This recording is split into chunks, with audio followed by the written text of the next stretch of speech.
Hey guys, it is I, the Comics Kid 2099.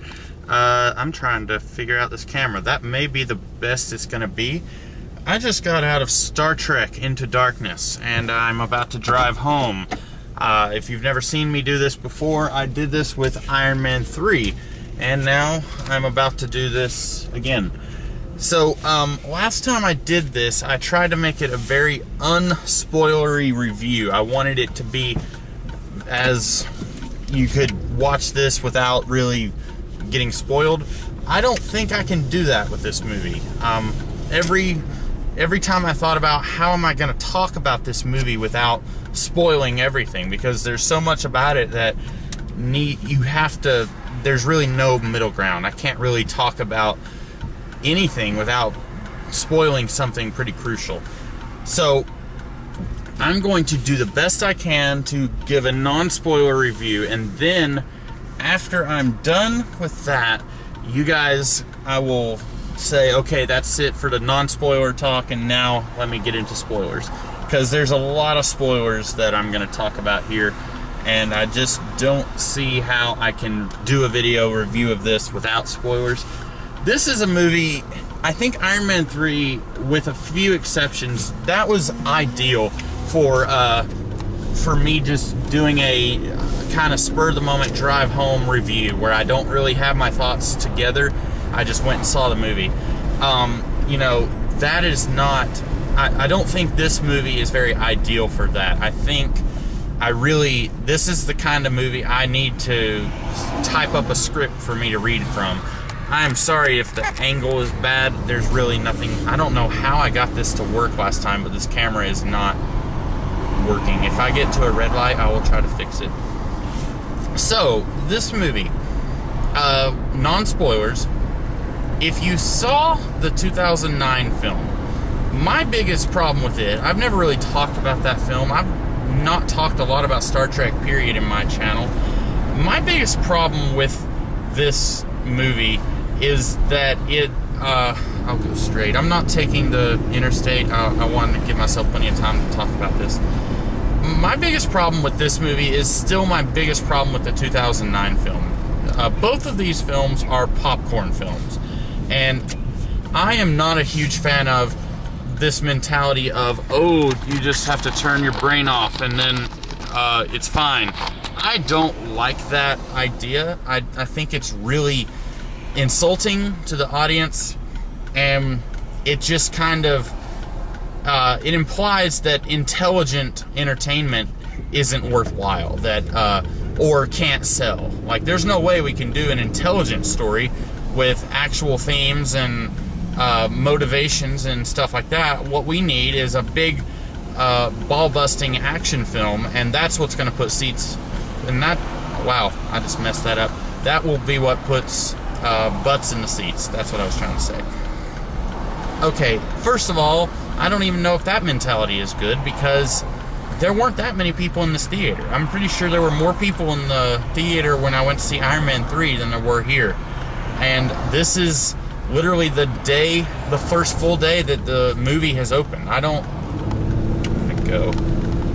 understand, you know, if it's just that I need to wait until it's a, you know, Saturday when people are off work to go see it, but there weren't that many people, so I don't know if this whole idea of it has to be this mind-numbing action film in order to sell, I just don't agree with that. Everything Star Trek that I love is not the action. What I love about Star Trek is the ideas. And granted, there is a lot of Star Trek. 3 seasons of the original series, a couple of seasons of an animated series. There was like 7 seasons of Next Generation, 5 seasons of Enterprise. No, 4 seasons of Enterprise. There's a lot of stuff out there for Star Trek. So granted, a lot of it is going to be really bad. But even some of the worst stuff out there was still based on concepts and ideas, and I just don't feel like these movies from J.J. Abrams really are that. I think that what they do, they come up with an idea, and then it's like, well, let's just write all of our action around this idea, which that may not sound too bad to you in theory. I don't know if I'm explaining myself well. Guys, I know I haven't talked much about the movie. I'm gonna have to get into spoilers.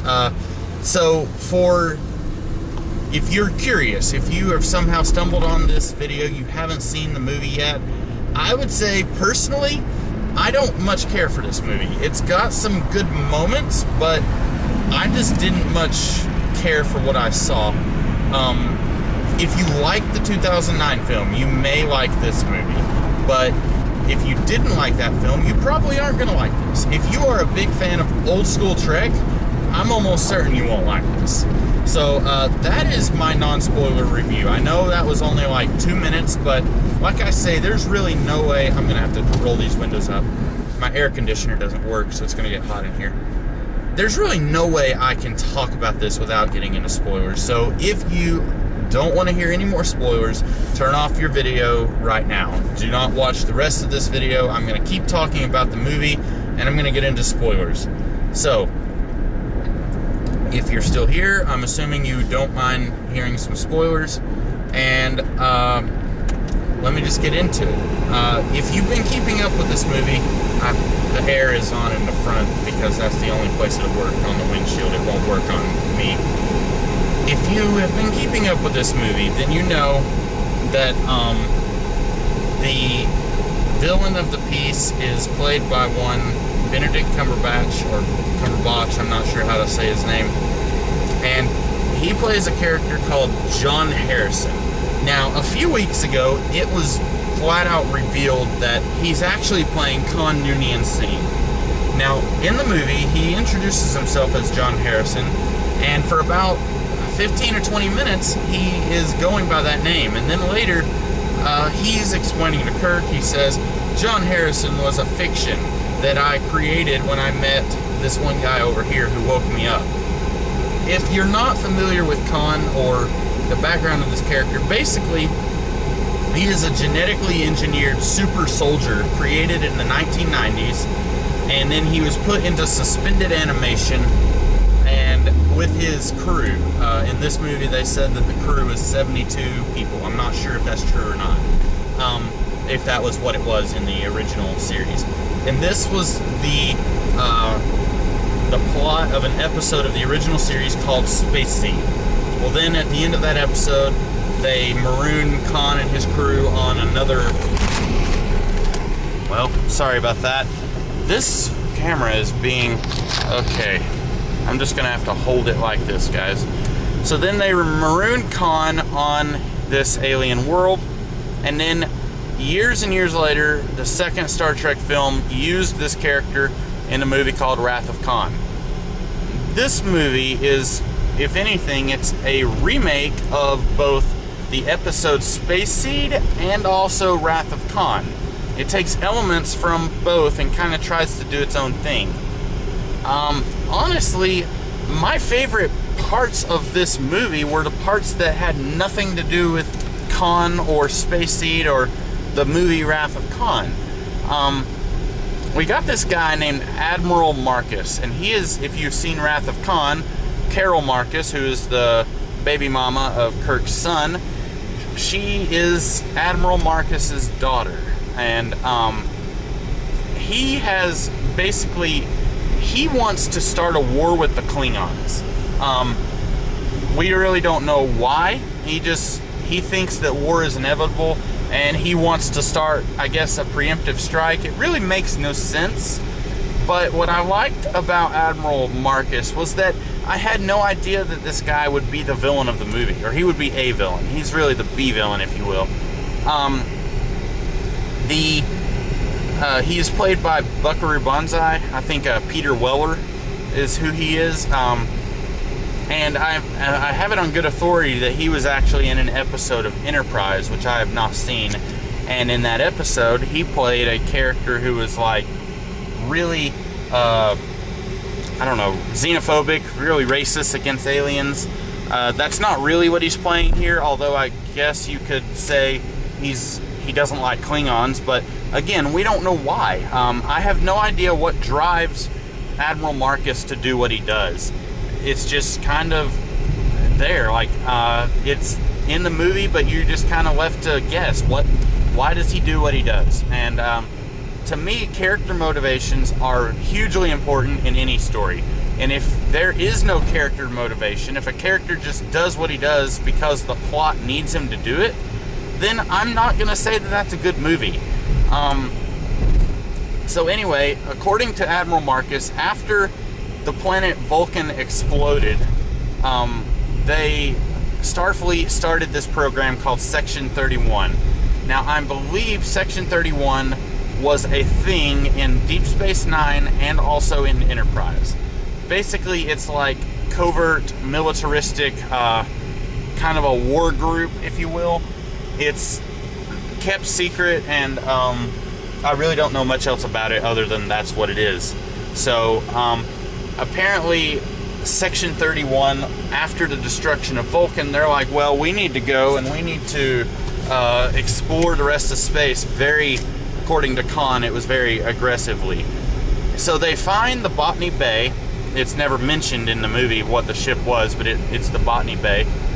And they've got these, I don't know, they wake up Khan, which, again, why Khan? Is there just some extraordinary, like, in the original episode of Space Seed, they just pick one randomly and it just happens to be Khan. Are you saying that in both of these realities, because this movie is set in a parallel dimension, in both of these realities, whoever it was who found the Botany Bay just happened to find Khan and wake him up out of 73 people? It's very contrived. Now let me go ahead and talk about Khan a little bit. In the original series and in the episode, in the movie Wrath of Khan, Khan was an Indian. He was played by Ricardo Montalban, which I'm not sure where he's from or where he was from. He's sadly no longer with us. I think he might have been from South America, but he was playing a character who was from India. And that was, it wasn't a huge part of who he was, but it was mentioned that he was a Sikh, which incidentally, a Sikh never shaves their beard. So in theory, Khan would not have been a Sikh. That's a little bit of a mistake there. But Benedict Cumberbatch, in case you are wondering, not an Indian. He's very white. And it's one of those things where I don't mind if a character is recast as a different race. In the upcoming movie, Man of Steel, Perry White is going to be played by Lawrence Fishburne, who is a black guy. He played Morpheus in the Matrix movies. I don't mind that. Now, where that would be a problem is if Superman then goes back in time 10 or 20 years and he meets young Perry White, who's suddenly a white guy. That's what we've got going on here. As of the 2009 Star Trek film, this is a parallel reality that diverges from the original reality. So there are some things that could be changed. For example, Kirk was born in outer space because of time travel done by old Spock and Nero from the future. That's a change that happened because of the time travel. And originally, Kirk was from Iowa or something like that, Idaho. That is something I can accept. It is a change that happened based on time travel, and it works. You know what doesn't make sense? Why is Khan suddenly a white guy in this reality? Why is Carol Marcus British? Her father is not British. She was not British in Wrath of Khan. Why is she British? I don't even know if Alice Eve is British. I've never seen her in anything else before, so I don't know if she could do an American accent, but why is she British? These are things that could not possibly have been changed just because somebody came back in time and altered history. That is just something that does not make sense. And that's something people have been whining about Khan being a white guy, and they're kind of whining about that. They've been doing that for months. I was more or less quiet about it because I was hoping against hope that this guy would not be Khan. I was hoping that this guy would be one of Khan's lieutenants, and that he would be basically filling the same role that Khan played, but that he would not be actually Khan. Turns out he is Khan. I don't like it. He does a decent job playing the role. Cumberbatch is a good actor. The problem is, he's just, why? Like, why did we even need Wrath of Khan? And, like, this movie is basically a remake of Wrath of Khan. I said that already, and my question is, why did we need this? This doesn't do anything that Wrath of Khan didn't already do. And for any defenders of this movie, and I know there are defenders, this does have lots of mind-numbing action. I don't think that's good. I don't think having mind-numbing action is what makes a movie good. I think that's just when you go to a restaurant and you get a little piece of lettuce on the side of your plate when you order a hamburger, that's what the action is, okay? The action is just a thing that you have on the side. You don't need it to have a good story. You need the hamburger. This movie is not a hamburger. This movie is a big plate of lettuce. That is, in a nutshell, that is what I feel about this film. In case you're wondering, I'm kind of delaying myself for some reason. It did not take me very long to get home today, and I did not take the interstate. Okay, so my mouth is really dry. I've been talking a while. So yeah, basically that's what it is. This is just kind of a redressing of the plot from Wrath of Khan. Some of the bits that I like the most are when Khan is working with the Enterprise.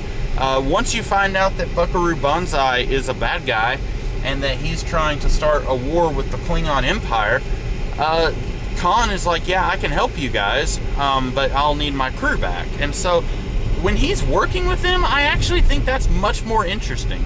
And for about 3 minutes, I actually thought that he was going to end up not being as much of a villain here. But no, that didn't really happen. He ended up still being the main villain. At the end of the day, you got this thing where Bones has taken some of Khan's blood. He has a dead Tribble on the ship, and I'm going to take another detour because I am not anywhere near done.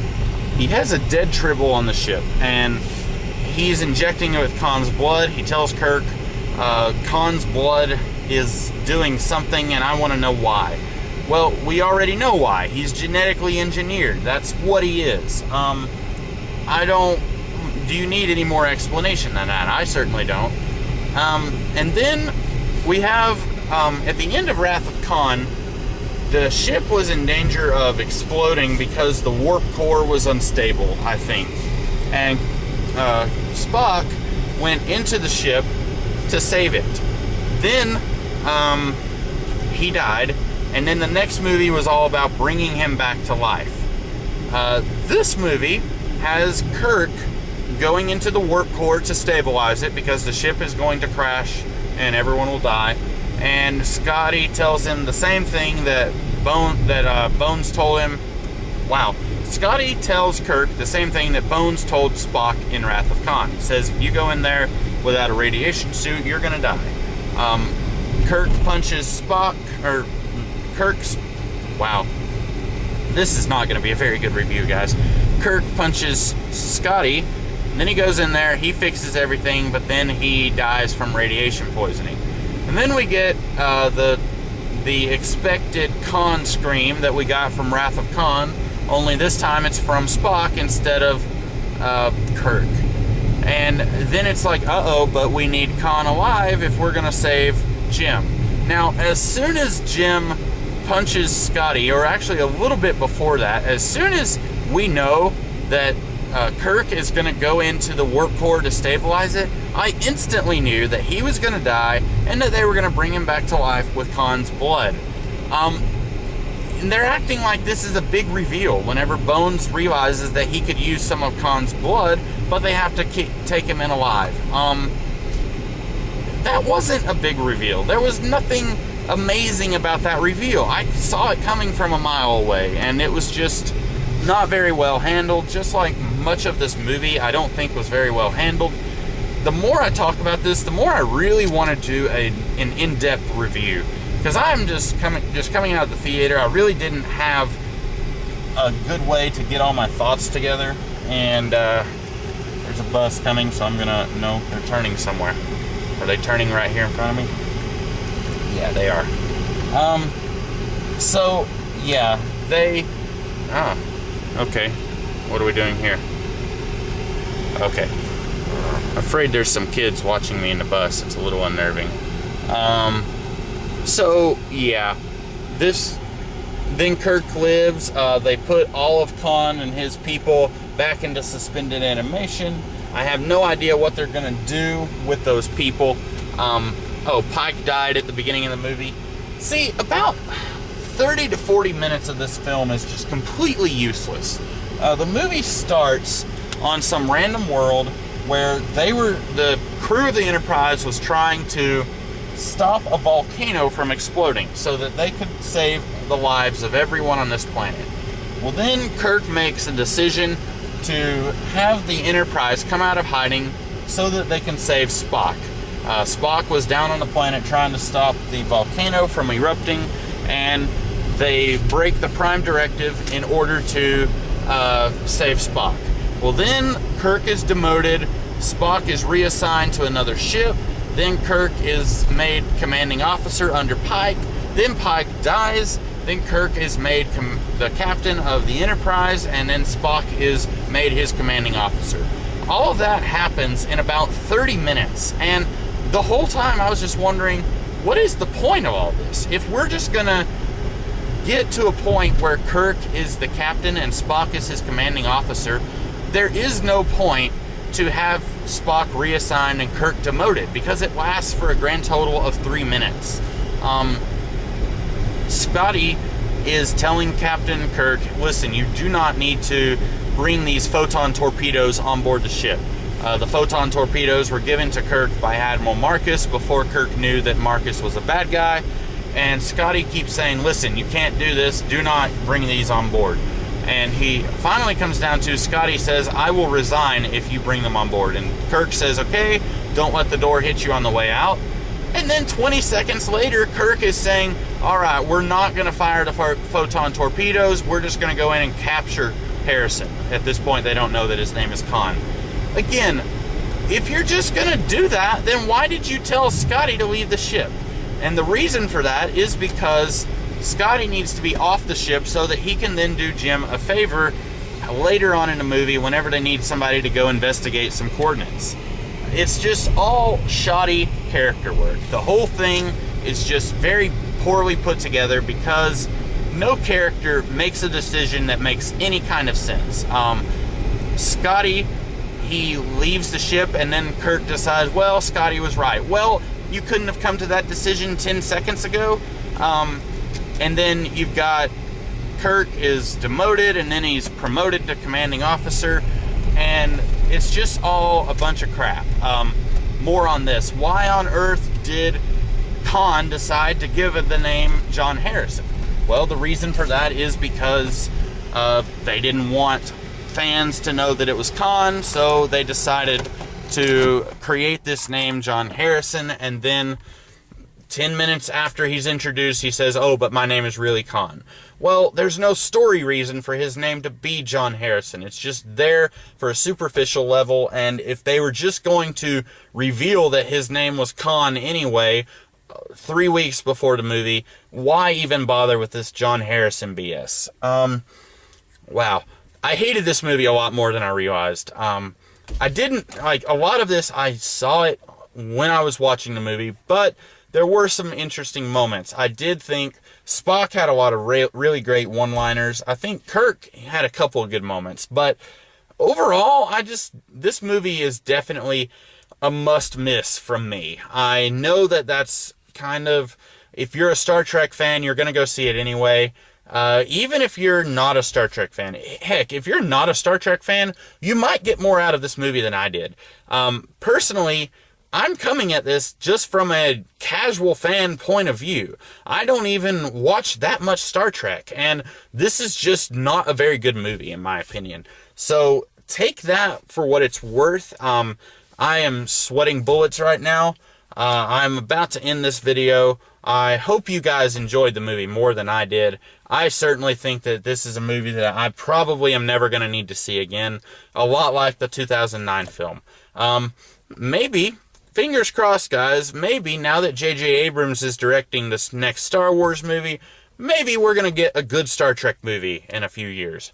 Let's hope, because right now, it looks pretty bleak. That's all I have to say. I know that you defenders of the movie, I know there's a lot of you out there. I've seen a lot of people say they really like this movie. You're probably going to hate this video. You're probably going to thumbs down it. That's fine. I hope the video found you well. I hope even if you don't agree with my sentiments, I hope you at least agree with the way I came to this decision that I really hated this movie. I hope you can at least find my argument valid even if you don't agree with it. So, yeah, look forward to a much better video tomorrow, guys. I am going to sign out and go get the mail. So, see you then.